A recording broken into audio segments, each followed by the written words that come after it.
You ask Tiger to calculate. This deals with linear inequalities with one unknown. The final result is s greater than negative 24. Let's solve it step by step. Isolate the s. Multiply both sides by 3.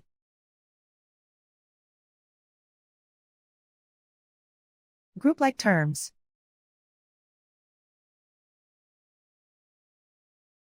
Multiply the coefficients.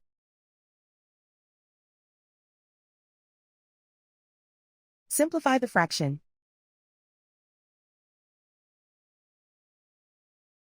Simplify the arithmetic.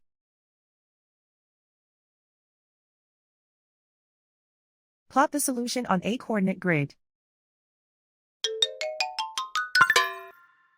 And so the final result is s greater than negative 24.